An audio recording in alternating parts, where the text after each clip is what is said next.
आज की कहानी बेटी का फर्ज। रिश्तों की डोर बहुत नाजुक होती है। औरत जब बहू बनती है तो मायके और ससुराल के बीच संतुलन साधना उसके लिए सबसे बड़ी कसौटी बन जाती है। आज की कहानी है संजना की, जिसने पत्नी और माँ का फर्ज निभाते निभाते कभी बेटी होने का हक नहीं भुलाया। आइए सुनते हैं यह भावुक और दिल छू लेने वाली दास्तान, बेटी का फर्ज, सिर्फ कहानी दिल से पर। जब से संजना के कजिन करण का फोन आया है, वो बहुत परेशान है। कितनी बार सोचा कि आदित्य को कॉल कर लूं, लेकिन उसके हाथ ठिठक गए। अपने मायके के लिए आदित्य का रवैया वह जानती थी, इसलिए सोचा जब ऑफिस से आएंगे तो सामने से ही बात कर लेगी। आदित्य, करण भैया का फोन आया था। पापा को ब्रेन हेमरेज हो गया है। मैं कल सुबह वाली ट्रेन से जाना चाहती हूँ। ज़्यादा बेहतर होगा अगर आप मेरे लिए फ़्लाइट के टिकट्स बुक कर दें। संजना की बातें सुनकर आदित्य गुस्से से तमतमा गया।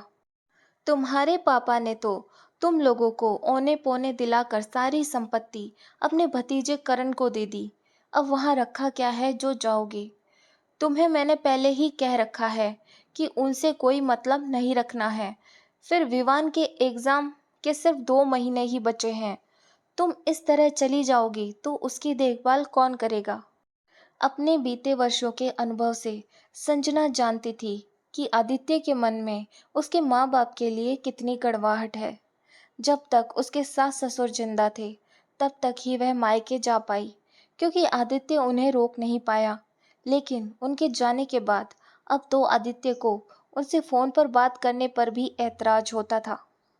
घर की शांति भंग न हो, इसलिए वह पति के अनुपस्थिति में ही अपने माता पिता से बात करती थी। सोचती थी कि जवान होते बेटे को क्या सिखाएगी जब वह खुद कलह करेगी। लेकिन उसके पापा की इस गंभीर हालत में भी आदित्य की ऐसी सोच, संजना का मन पीड़ा से करा उठा। 16 साल हो गए इस घर में ब्याह कर आए हुए। बिस्तर पर पड़ी हुई दादी सास से लेकर पूरे परिवार तक की निरंतर सेवा की थी। लेकिन आज अपने पिता को उसकी सबसे ज़्यादा ज़रूरत है, तो उस पर भी ऐसी बंदिश। उसकी आंखों में आंसुओं की बाढ़ सी उमड़ आई, लेकिन उसने मन को संभाला। आदित्य, मेरे पापा कोई बहुत बड़ी नौकरी नहीं करते थे कि उन्होंने बहुत जायदाद खड़ी कर ली हो। 4 बहनों को पढ़ा लिखा कर ब्याह करने के बाद उनकी पेंशन के पैसे से उनका और माँ का गुजारा चलता है। फिर भी रिटायरमेंट के समय जो पैसे मिले हम बहनों को दे दिए।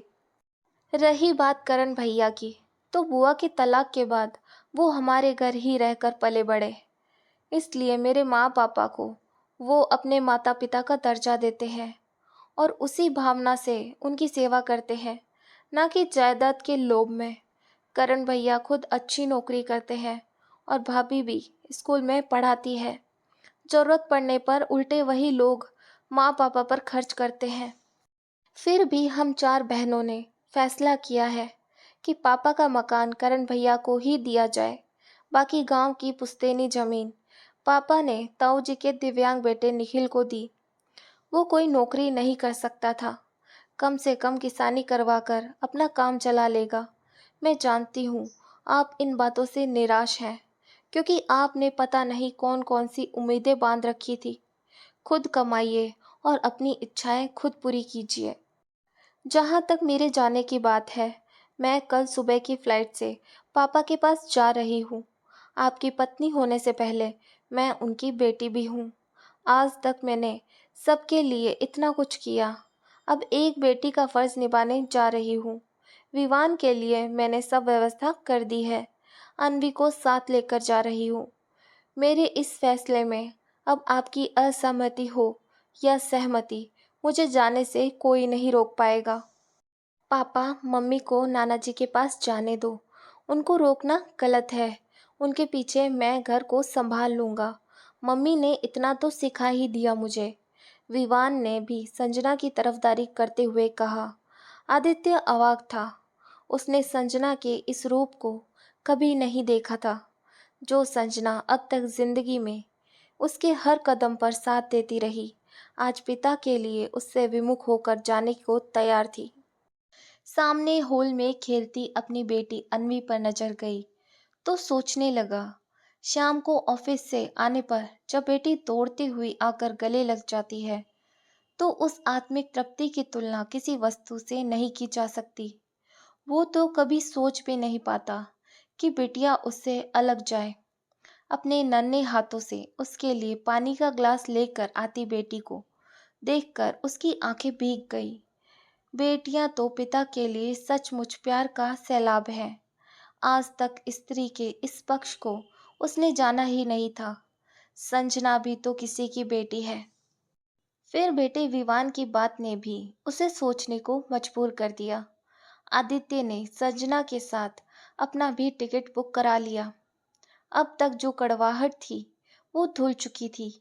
इसके पीछे शायद संजना का ये नया अवतार था, या शायद आने वाले भविष्य का बुरा सपना जिसमें उसकी बेटी के साथ भी कोई ऐसा व्यवहार करे तो क्या होगा का डर शामिल था। एक दामाद अब बेटा बनकर अपनी पत्नी के साथ उसके मायके जा रहा था। संजना इस परिवर्तन से अचंभित थी, लेकिन उसकी चिंता अब कम हो गई थी। जानती थी पति साथ है तो सब संभाल लेंगे। वहां जाकर उन्होंने डॉक्टर से विचार विमर्श किया और संजना के पापा को अपने घर ले आए। आदित्य ने उनके उपचार के सारे इंतजाम किए। फिजियोथेरेपिस्ट, दवाइयाँ, डॉक्टर सब कुछ करते रहे। Aditya, thank you so much. मेरे पेरेंट्स के लिए आप इतने अच्छे हैं, मैंने कभी सोचा ही नहीं था। अच्छा तो होना पड़ेगा भाई। आप मेरी पत्नी से पहले उनकी बेटी जो है, और अब ये बात मैं अच्छे से समझ गया हूँ। आदित्य ये कहते हुए संजना को अपने आगोश में समा लिया। संजना के अंदर विश्वास का भाव था। पापा अब जरूर अच्छे हो जाएंगे। कहानी कैसी लगी प्लीज़ कमेंट बॉक्स में कमेंट करके बताएं और प्लीज़ मेरे चैनल को सब्सक्राइब करें। धन्यवाद।